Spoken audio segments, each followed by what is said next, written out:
Hello, everyone. I'm here today with a pretty quick reflection on The Hate You Give by Angie Thomas, which I finished reading a few weeks ago. The book, published in 2017, is of course super popular and was made into a movie not long after, which I also watched recently and found it pretty enjoyable. It's written primarily for a young adult audience and deals with some pretty mature themes, including both police violence and gang violence against people living in black communities. But despite its YA audience, this is a book that I enjoyed throughout and would wholeheartedly recommend to anyone from teens to adults. Now, this is hardly the first review out there on this book, and frankly, it's probably not going to be one of the better ones, but I still want to talk about it briefly. It's also going to be pretty much spoiler-free, so I won't be giving away any important information other than what you could find on the jacket description. I've been meaning to read this book for a while, and it received especially a lot of attention last summer in 2020 following the killing of George Floyd and the protests that subsequently erupted. In fact, I was a little wary at first because I know that there was some critical discussion by black YouTubers about the tendency of some white YouTubers to basically pick up and read The Hate You Give as a sort of token of support for the challenges faced by the black community, rave for a few minutes about how good it is, and then basically just go back to reading all stuff by white authors again without ever really critically engaging with the material or ever going any deeper. And I totally understand that if you were to just read The Hate You Give and leave it at that, you'll be missing out, because a lot of the themes brought up in this book are part of a broader discussion. But even people who were critical of reading this book simply as a gesture of support pretty consistently agreed that it is still a solid book in what it does. And for that reason, I finally did check it out when the audiobook, powerfully narrated by the now familiar voice of Bonnie Turpin, became available at my library. This book is really good for what it does in bringing up lots of broader discussions and not just the ones that you know you're going to get from the start. The central incident in this book is a police killing of an unarmed and innocent black boy, which happens at the start and which we witness firsthand from the perspective of his childhood friend and the main protagonist, Star Carter.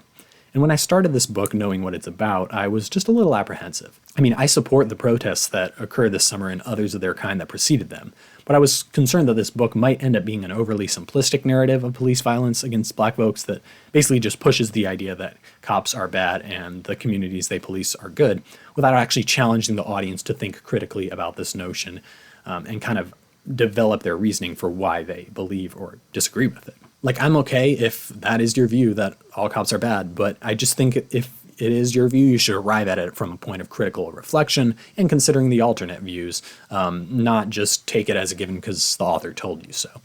And although this plot revolves around the aftermath of a police shooting, the central and most interesting questions in this book will not be about whether the cop who shot Star's friend Khalil was justified. There is little ambiguity in the wrongness of this action because we witness it firsthand. Readers could dispute whether this is a representative portrayal of police shootings, but this book mostly sidesteps that question in a way that worked totally fine for me. Instead, Angie Thomas really delves deep into how this event and the public scrutiny that falls upon her after the shooting affect her on an emotional level, and 9 times out of 10 in this book, it works really well. Furthermore, we understand that although the cop who committed the shooting is pretty much irredeemable in our eyes from the start, there are others in the community whose stories are a little bit more complicated, like Star's Uncle Carlos, who's also on the police force himself. He's played by the rapper Common in the movie, which was kind of fun when I realized that. It took me a little while.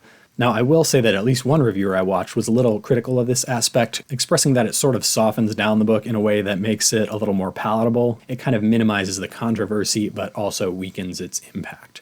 I'll link that review below because it's a good one. The channel is To Be Black and Loved, and I understand and appreciate that point of view, but personally I found that the way Angie Thomas did it works fine here because I actually do prefer it here myself. Because especially for a book targeted to young adults, I think it's important that they're at least exposed to a few different perspectives of different folks in the community.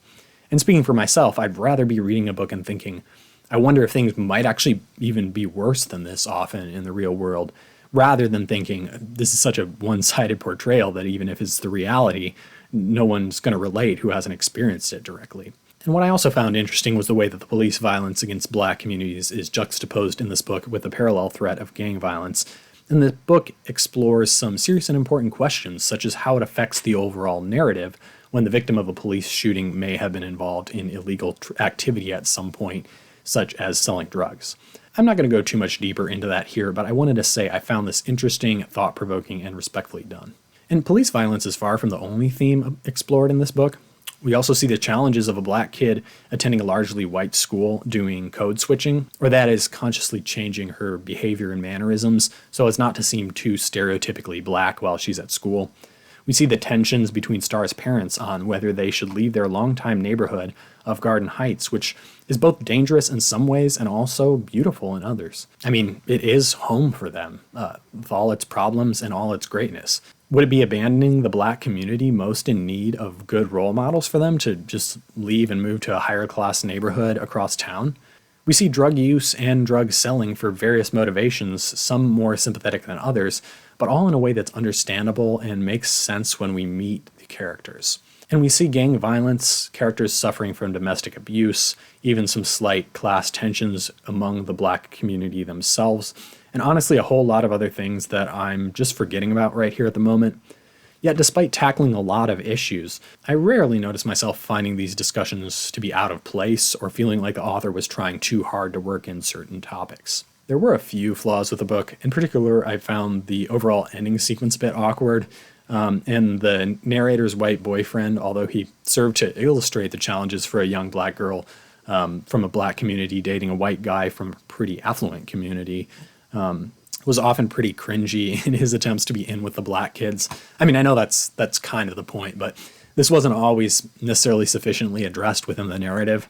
From time to time, many of the more minor characters seem to lack a bit of nuance too, coming across a little bit more like the cartoon cutouts representing different ideas than as people to fully care about in and of themselves. And yet there were so many characters too that were totally captivating, and all the most important ones fit this latter type. Overall, it was a totally worthwhile read, and I'd highly recommend it if you're up for the heavy topic.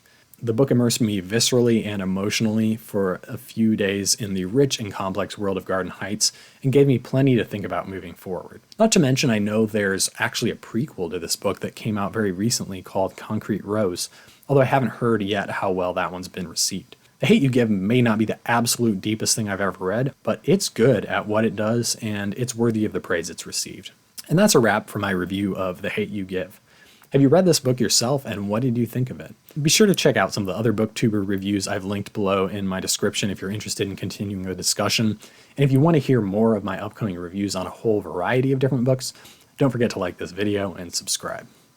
Until next time, bye, and happy reading.